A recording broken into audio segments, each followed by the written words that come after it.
আমেরিকার বর্তমান president Donald Trump আবারও সমালোচনার কেন্দ্রবিন্দুতে উঠে এসেছেন তার সর্বশেষ বক্তব্যের কারণে। এবার তিনি হুমকি দিলেন, পরিস্থিতি নিয়ন্ত্রণে না আসলে বাল্টিমোর শহরে সেনা মোতায়েন করা হবে। যুক্তরাষ্ট্রের অন্যতম গুরুত্বপূর্ণ এই শহরে সাম্প্রতিক সময়ে ক্রমবর্ধমান অপরাধ এবং দাঙ্গার মতো পরিস্থিতি ট্রাম্পের নজরে আসে এবং তিনি এটাকে আইনের শাসনের চরম ব্যর্থতা বলে আখ্যায়িত করেন।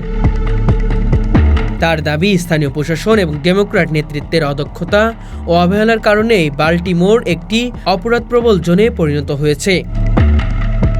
এই কারণেই তিনি সরাসরি ঘোষণা করেছেন, প্রয়োজনে তিনি সেনাবাহিনী নামিয়ে শহরে বিশৃঙ্খলা ফিরিয়ে আনবেন।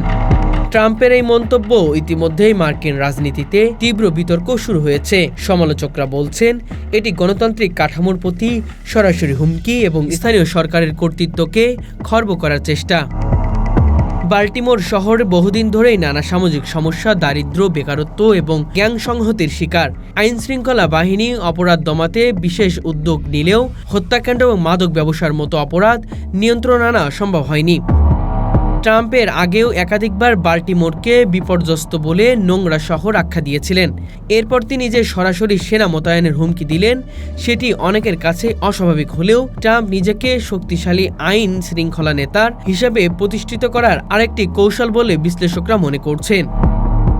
এফবিআই আইনের সাম্প্রতিক তথ্য অনুযায়ী যুক্তরাষ্ট্রের সবচেয়ে বেশি হত্যাকাণ্ডের হার রয়েছে বাল্টিমোরে। প্রতি 1 লাখ মানুষের মধ্যে গড়ে প্রায় 58 জন খুন হয়, যা স্থানীয় গড়ের কয়েক গুণ বেশি। মাদক ব্যবসায়, অস্ত্র চোরাচালান এবং গ্যাং সহিংসতা এই শহরের অপরাধ বৃদ্ধির প্রধান কারণ হিসেবে চিহ্নিত। শহরের প্রায় 23% মানুষ দারিদ্র্যসীমার নিচে বাস করছে। বেকারত্বের হারও জাতীয় গড়ের তুলনায় অনেক বেশি। এইসব সামাজিক বৈষম্যই অপরাধ বৃদ্ধির জন্য বড় ভূমিকা রাখছে। মার্কিন ইতিহাসে কয়েকটি বড় ঘটনা সেনা মোতায়েন করা হয়েছে, যেমন 1968 সালে মার্কিন লুথার কিং জুনিয়রের হত্যার পর ছড়িয়ে পড়া দাঙ্গা এবং 1992 সালে লস অ্যাঞ্জেলেস দাঙ্গা এবং সাম্প্রতিক 2020 সালে ব্ল্যাক লাইভ ম্যাটার আন্দোলনের সময় সেনা প্রস্তুত রাখা হয়েছিল। তবে বেসামরিক শহরে সেনা নামানো সবসময় বিতর্কিত হয়েছে।